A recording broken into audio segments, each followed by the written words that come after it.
Bienvenue du coup à tout le monde sur ce premier webinaire autour de mon espace santé. Donc aujourd'hui, on commence d'abord sur un petit rappel historique autour du DMP qui initialement a été créé il y a quelques années. Les avantages et les attendus de mon espace santé, les usages, l'utilisation notamment en région et puis les différentes fonctionnalités avec un petit focus spécifique sur le profil médical. Je passe du coup la parole à Camille. Bonjour à toutes et tous. Donc moi, Camille Simon, je suis coordinatrice des ambassadeurs de mon espace santé, au sein de l'Agence régionale de santé. Donc je vais vous présenter un peu cette première introduction à mon espace santé et j'excuse, mon collègue Nicolas Brunet de l'assurance maladie, peut-être qu'il va arriver, en cours, mais qui a du mal à se connecter, qui est lui aussi en charge du déploiement de mon espace santé, donc pour l'assurance maladie, Loire-Atlantique. Alors, ce qu'on vous propose là dans ce 1er webinaire, effectivement, c'est de faire une première introduction sur, mon espace santé, sachant que il y a 4 webinaires de prévus. Dans le prochain, on verra tout ce qui est un peu règles d'alimentation, de consultation, qui peut aller dessus, qui ne peut pas aller dessus. Donc c'est vrai que là, je vais plutôt vous proposer un peu de vous expliquer à quoi sert mon espace santé, comment c'est arrivé et vers où on va et voilà, et quels sont les usages autour de mon espace santé. Alors ce qu'il faut savoir, c'est que, l'ancêtre de mon espace santé, comme disait Cécile, c'est le dossier médical partagé. Donc ça, on en parle depuis déjà, beaucoup d'années, donc ça fait plus de 20 ans qu'il y a des essais pour, mettre en place un dossier numérique, finalement, pour partager ces informations de santé avec ses médecins et surtout de se dire, bah, n'importe où on est, avec notre accord, un médecin pourrait avoir accès à nos données de santé pour être mieux pris en charge. Donc c'est pour ça qu'ils ont créé le dossier médical partagé qui était en fait un espace de stockage de documents. Ça n'a pas beaucoup marché pour, plein de raisons, un des problèmes techniques de logiciels, mais pas que, aussi parce que c'était très peu connu et que souvent les médecins qui l'utilisaient étaient face à des patients qui l'utilisaient pas ou des patients qui, ne l'avaient créé étaient face à des médecins qui l'utilisaient pas. Donc, une loi est passée en 2019 pour créer un espace numérique, partagé de santé pour l'ensemble des Français et Françaises. Donc c'est pour ça qu'en début 2022, vous avez, sans doute, je ne sais pas si vous l'avez vu, mais reçu un message de l'assurance maladie, sur l'ouverture de votre espace santé. Donc ça fait maintenant, un peu moins de 2 ans que mon espace santé a été créé et c'est en fait un espace de santé, numérique pour gérer sa santé. Donc dessus, il y a différents objectifs qu'on peut retrouver, dans cet espace santé. Est-ce que c'est possible de passer à la diapo suivante? Je sais Oui, pas si je suis désolée, il y a des petits soucis techniques pour certaines personnes, donc j'étais en train de résoudre ça. Il y a des gens qui ont des soucis avec l'audio, il y a des décalages aussi, donc pardon. Du coup, tu ouais. étais rendue à la diapo suivante encore? Non, ça si, Non? les OK. avantages de mon Alors espace santé. Donc mon espace santé, donc comme je vous disais, ça a été créé, il y a un peu moins de 2 ans. Donc c'est vraiment un équivalent d'un carnet de santé numérique. Les objectifs, il y en a plusieurs derrière ça. C'est déjà que tout le monde ait un espace santé numérique. Alors ce n'est pas, obligatoire, mais c'est, que chacun ait la possibilité d'avoir cet espace numérique. C'est aussi pour rendre les gens, en fait, acteurs de leurs données de santé, parce que, souvent on voyait alors plutôt je vais parler du sanitaire là, une petite pause sur le sanitaire, mais, souvent on sortait de l'hôpital, on n'avait pas forcément ces résultats d'analyse ou derrière, bah, par exemple, de médico-social, vous récupérez des usagers, qui étaient passés à l'hôpital avec pas forcément toutes les informations, on ne sait pas ce qui s'était passé. Donc voilà, c'est déjà que pour que les données de santé les analyses, mais pas que, hein, vraiment tout ce qui concerne notre santé avec un grand S, transite par cet espace numérique. C'est aussi proposer en fait un espace, de confiance, numérique, parce qu'on voit un déploiement maintenant du numérique de plus en plus de tous les côtés. Les garder sur ces données sur une adresse mail ou sur un ordinateur, c'est pas forcément sécurisé, il est plus facile de pirater en fait ces données-là, donc c'est vraiment d'avoir quelque chose de beaucoup plus sécurisé pour garder ces données.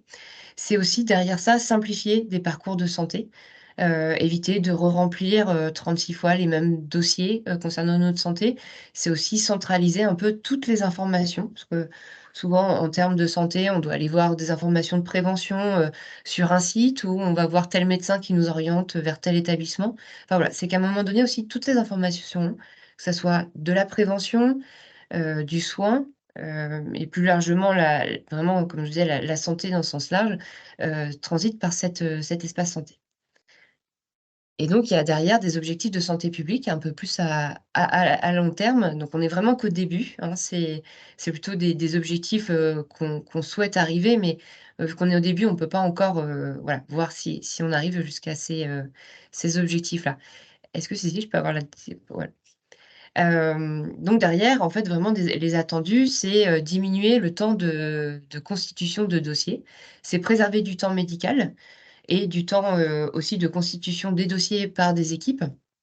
Donc là, je vais prendre un exemple, celui qui est le plus parlant, mais, aux urgences, en fait, souvent on estime que c'est 20 minutes le temps de constitution des dossiers, pour les urgentistes. Donc ça va se réduire ce temps-là pour essayer d'avoir vraiment du temps de soins ou d'accompagnement un peu plus, de qualité.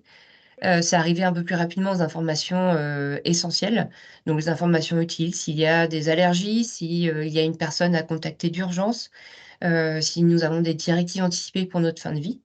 Et puis, éviter des accidents qui sont liés vraiment à ce manque d'information. Donc souvent, on met en avant les problématiques de iatrogénie médicamenteuse. Pareil, voilà, des personnes qui sont, accompagnées dans un établissement. Alors je vais prendre, par exemple, l'EHPAD qui est assez parlant, mais une personne en EHPAD et qui arrive aux urgences le week-end, où le dossier n'a pas pu être, envoyé en même temps que la personne. Voilà, on ne sait pas quels médicaments ont les personnes. Enfin, j'ai pris EHPAD, mais bon, ça peut marcher pour d'autres. Mais voilà, savoir quels sont les médicaments qui sont mis en place. Ensuite, c'est éviter aussi les examens redondants pour cause de perte de documents ou dans des situations d'urgence. Par exemple, je prends l'exemple d'un dentier, il peut y avoir des pertes de dentiers. Alors je reste beaucoup sur la thématique de l'EHPAD qui vous concerne, beaucoup moins, mais c'est un exemple assez criant. On perd son dentier, on arrive, il faut le refaire. Souvent les dentistes refont des radios qui sont, assez conséquentes au niveau, des prix parce qu'ils n'ont pas les radios qu'ils avaient avant pour essayer d'en refaire un en urgence. C'est éviter aussi les déplacements inutiles, justement en ayant ces documents-là sur place. Un usager qui part en vacances à un endroit, au lieu de se transporter tout son dossier médical aussi, c'est pouvoir l'avoir, dans sa poche, les informations qui sont vraiment utiles en cas où s'il y a une problématique ou si, on va voir, un médecin à un moment donné. C'est aussi, avoir son dossier quand on change d'établissement, que le dossier puisse être assez complet et nous suivre. Voilà, c'est aussi utiliser alors, je vois, il y a de plus en plus d'applications de santé, je ne sais pas si vous en utilisez, ou pas, mais il y a des personnes, un certain type de la population qui utilisent de plus en plus d'applications de santé et c'est aussi de se dire qu'il y a des données sur ces applications de santé, sur des rythmes cardiaques, sur des suivis de diabète et qu'elles puissent être mieux utilisées par le monde médical. Et puis, bon, ce que j'en parlais un petit peu avant, c'est rendre les usagers acteurs de leurs données, centraliser les informations de santé et améliorer la prévention et le dépistage. Donc ça, vraiment en centralisant, comme je vous disais, un peu toutes les informations et en ayant des rappels. En sachant, bah, par exemple, à partir de tel âge, on a le droit à tel dépistage, on a, avoir des informations, par exemple, sur le cancer colorectal. Voilà, que tout soit un peu lié vraiment au même endroit et qu'on soit plus à entre les lettres d'information de nos mutuelles ou de l'assurance maladie ou de nos professionnels de santé et voilà, qu'on puisse, avoir ça au même endroit. Alors, comme je vous disais, mon espace santé, c'est un outil qui est vraiment encore tout neuf. Alors, je vais vous présenter un petit peu après ce qu'on retrouve dedans parce que là, c'est un peu de la théorie sur, les attendus de mon espace santé. Ça a été ouvert donc à toute la population.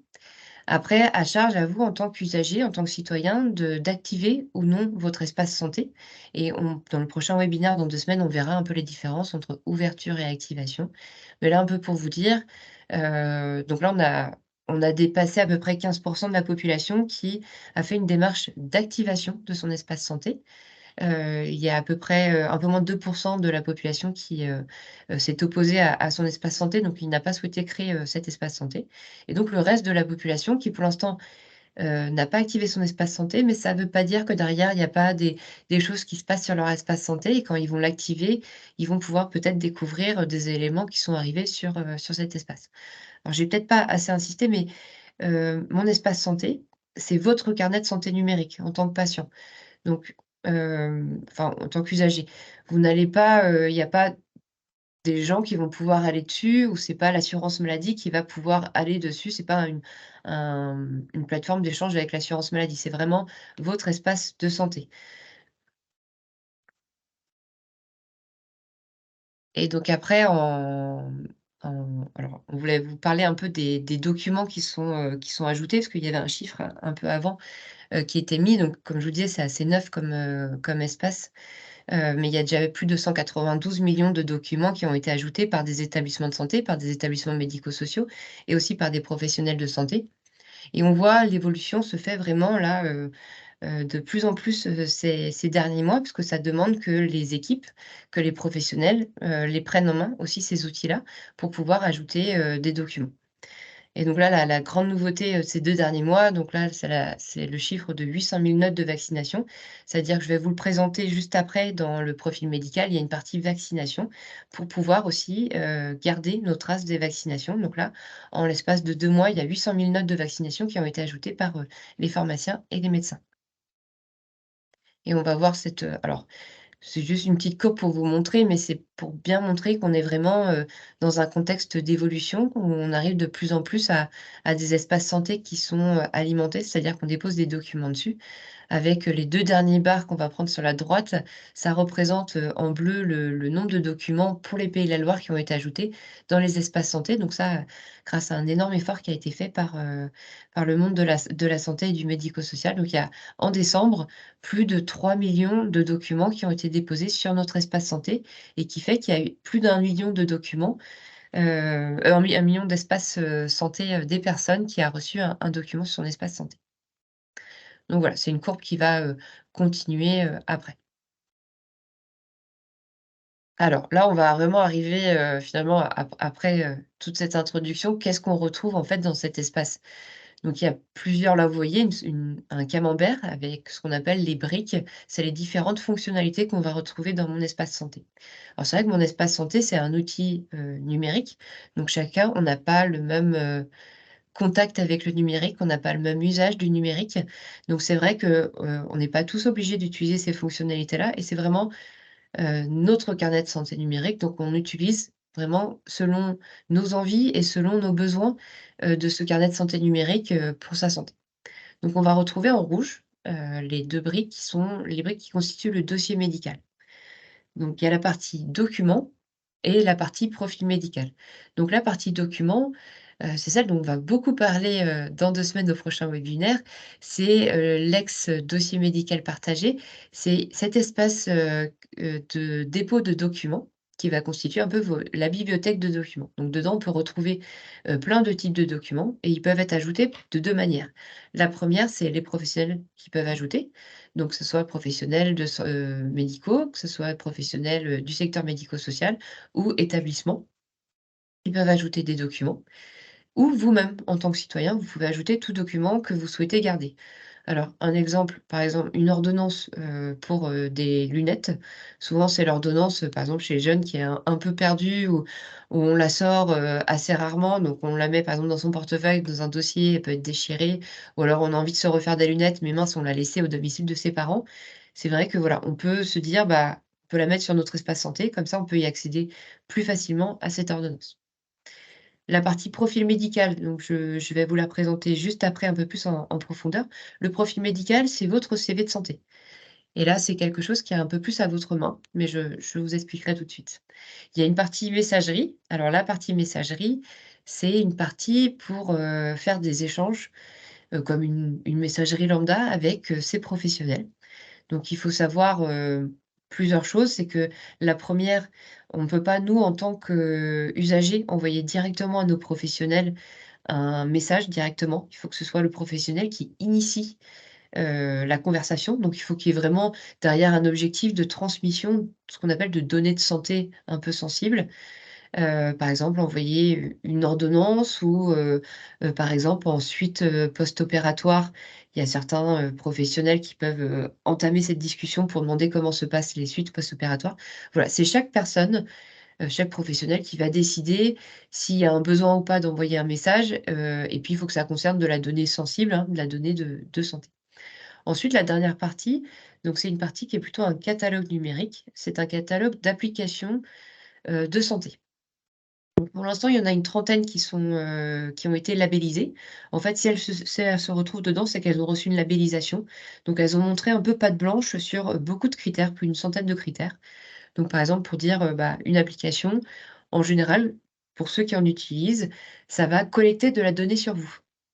Donc ces applications vont montrer qu'est-ce qu'elles font si elles collectent de la donnée, qu'est-ce qu'elles en font? Est-ce qu'il y a vraiment quelque chose derrière, un bienfait sur la santé ou sur l'accompagnement des personnes? Et après, qu'est-ce qu'elles font de ces données-là? Et ensuite, après, il y a des choses sur aussi, sur l'environnement. Enfin, il y a énormément de critères, pour être labellisé. Donc pour l'instant, il y en a qu'une trentaine. On retrouve des choses qui sont du domaine public, d'autres qui sont plutôt du domaine, privé. Il y a des choses gratuites, il y a des choses payantes. Il faut vraiment voir ça comme un catalogue. Et ce qui va être intéressant pour les personnes qui utilisent des applications, donc je vois, il y a des personnes atteintes de diabète qui peuvent les utiliser pour suivre leur diabète. À un moment donné, il y a l'agenda, donc la cinquième brique, celle que vous trouvez en bas, qui va arriver dans mon espace santé. Donc dans l'agenda, on va retrouver tous les événements qui sont liés, alors au parcours de soins, au parcours de santé plutôt de façon plus large, parce qu'il y a aussi des éléments de prévention qui sont dedans. Et quand l'agenda arrivera, on pourra faire un échange de données entre le catalogue de services et cette partie agenda. Et puis la partie, profil médical que je vous présente, juste après. C'est-à-dire que, par exemple, j'ai un diabète, je suis mon diabète avec une application de santé. Si je décide de faire cet échange de données quand il arrivera sur mon espace santé, les données de l'application de mon diabète viendront s'inscrire sur la partie de mon profil médical. Et donc la partie agenda, vous verrez, elle a pour ceux qui ont déjà activé leur espace santé, puis les autres, je vous invite, à aller dessus. Elle arrivera, courant, 2024 et donc vous pourrez mettre, des événements comme vos rendez-vous médicaux, mais il y aura aussi tous les événements un peu, d'objectifs de santé publique derrière, donc de dépistage, de prévention. Et là, je vais vous présenter, donc le profil médical. Je vous disais, c'est le CV de santé. Alors, au centre de la page, c'est une capture d'écran du profil médical. On retrouve en fait une quinzaine, de rubriques. Donc il y a des histoires pardon. Il y a, mon histoire de santé qui sont, ici. Alors là, c'est dès que vous activez votre espace santé, l'assurance maladie va télécharger automatiquement toutes les données de remboursement, dans cette catégorie. Ça, c'est seulement pour à partir du moment où vous avez activé votre espace santé. Et donc, par exemple, pour les personnes qui ont activé, vous pouvez voir si vous êtes passé dans une pharmacie il y a 6 mois, en cliquant dessus, quel médicament vous a été délivré. Donc voilà, c'est une autre manière de voir ces remboursements. Il n'y a pas d'histoire de remboursement chiffré. C'est vraiment, en fait, tout ce qui a été, ce qu'on appelle codifié.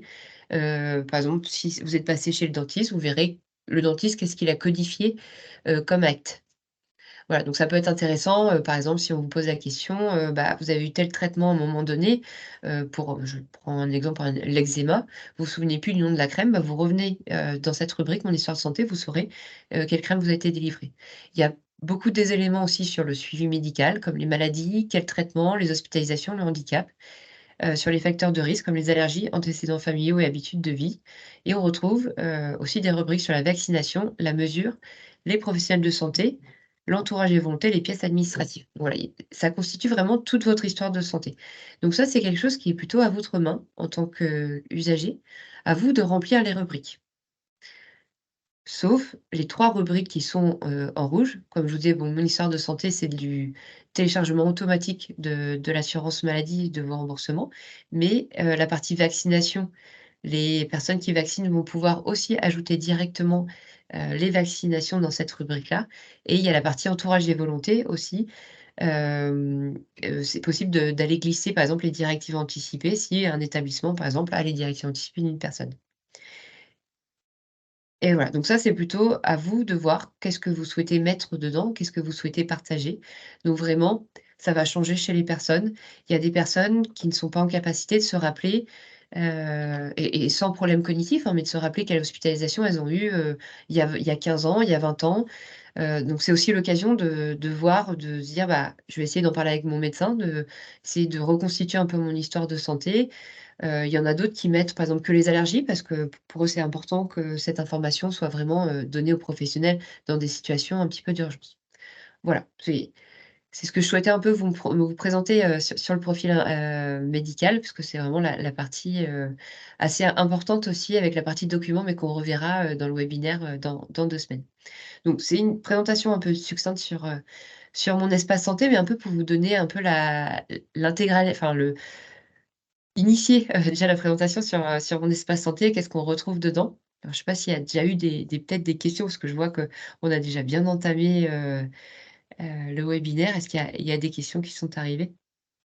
Je j'ai pas l'impression, je vois pour l'instant pas de questions. En tout cas, merci beaucoup, du coup, pour cette première présentation et pour le respect du timing, puisque là, ça nous laisse, du coup, 6 minutes pour que les personnes, si elles souhaitent, elles mettent des questions, du coup, dans l'onglet conversation ou questions-réponses, comme vous préférez et nous, on va les lire à l'oral et tâcher d'y répondre, aujourd'hui ou vous renvoyer à d'autres webinaires si c'est des sujets que l'on a déjà prévu, d'aborder, par la suite.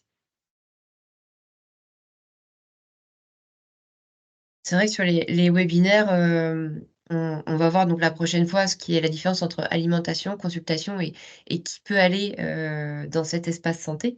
Donc on vraiment tout sur la sécurité, c'est quelque chose qu'on va voir et celui d'après, le troisième, on parlera de sujets, je pense qui vous évoquent pas mal de choses sur, bah, mon espace santé quand on est sous tutelle, mon espace santé pour les mineurs. Voilà, on arrivera sur des questions un peu plus précises, là-dessus. Effectivement, les prochains seront peut-être plus, s'adresseront peut-être plus à des professionnels qui accompagnent au quotidien des usagers, des personnes. Alors que ce premier, on voulait vraiment faire en sorte qu'il soit assez généraliste sur mon espace santé, puisqu'en fait, vous êtes tous concernés parce que vous êtes des citoyens et des usagers du système de santé français en France. Et puis également, vous pouvez être concernés parce que vous accompagnez des personnes qui elles-mêmes ont un espace santé, mais qui vont peut-être pas être en capacité d'aller l'alimenter, d'aller l'utiliser elles-mêmes. Donc peut-être que votre rôle, ça sera de les accompagner sur le sujet.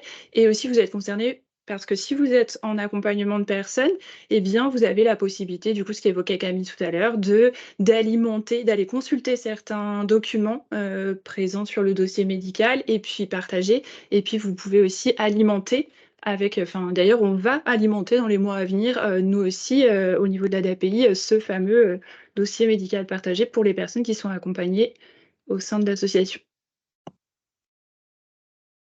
J'ai pas l'impression qu'il y ait des questions. Ah si, peut-être. Alors, il y a une première question. Quand doit-on le présenter aux personnes que nous accueillons? Qui prend la décision de l'ouvrir? Peut-être Camille sur la deuxième question, qui prend la décision de l'ouvrir? Et peut-être moi sur la partie, communication, autour du projet? Alors, il y a 2 choses parce que tout à l'heure, on vous a présenté un peu l'activation par rapport à l'ouverture. Alors, en fait, mon espace santé a été ouvert pour l'ensemble de la population. Donc c'est-à-dire que, les fonctionnalités de la partie documents, ont déjà été ouvertes. C'est juste cette fonctionnalité-là.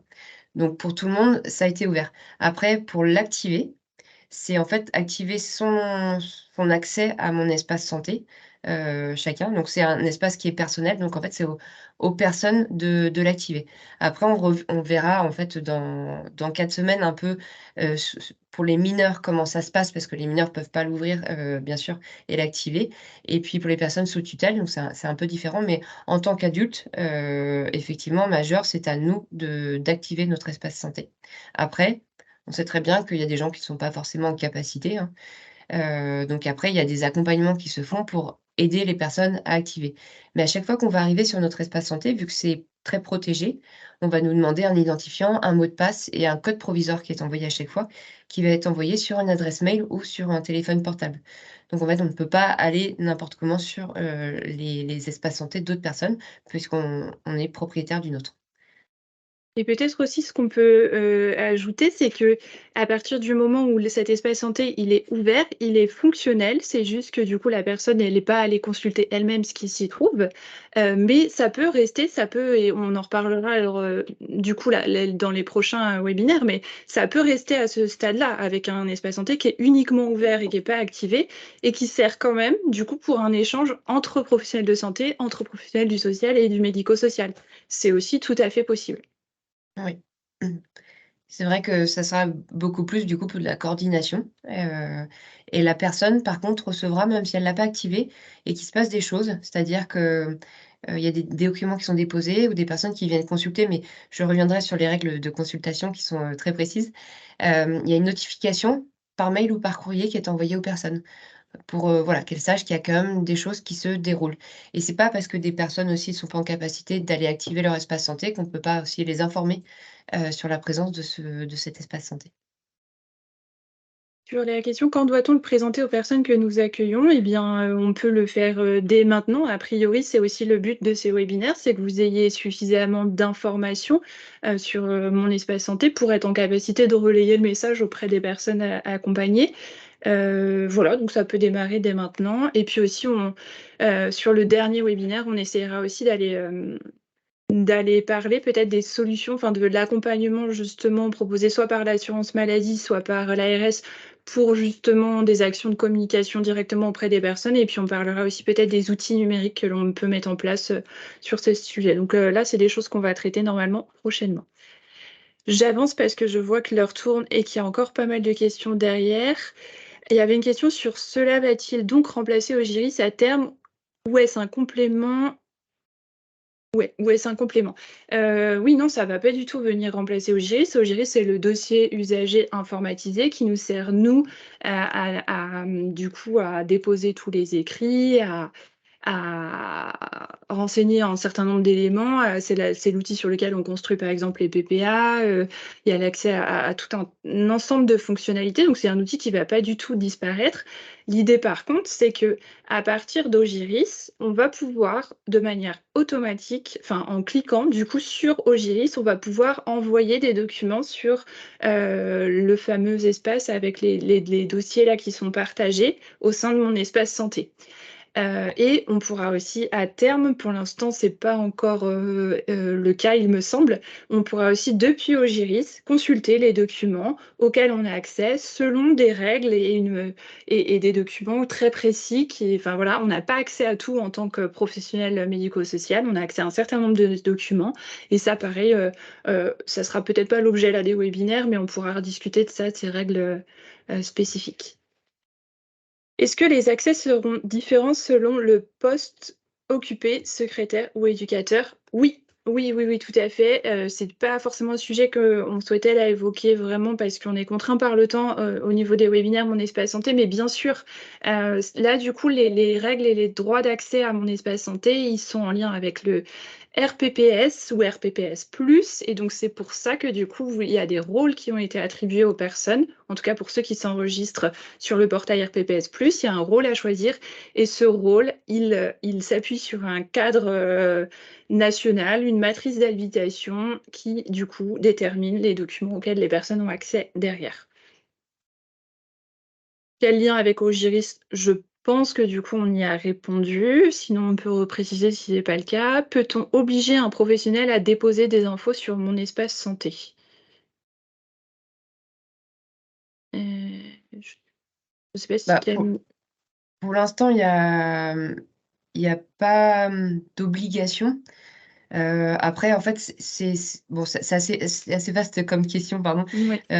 Mais pour y répondre, effectivement, il va commencer à avoir une obligation, bah, elle est pas encore là, mais pour, je vais parler plutôt du domaine sanitaire, mais parce que, il y a déjà des documents qui sont, demandés, par exemple en sortie d'hospitalisation, une lettre de liaison pour le médecin, une ordonnance de sortie.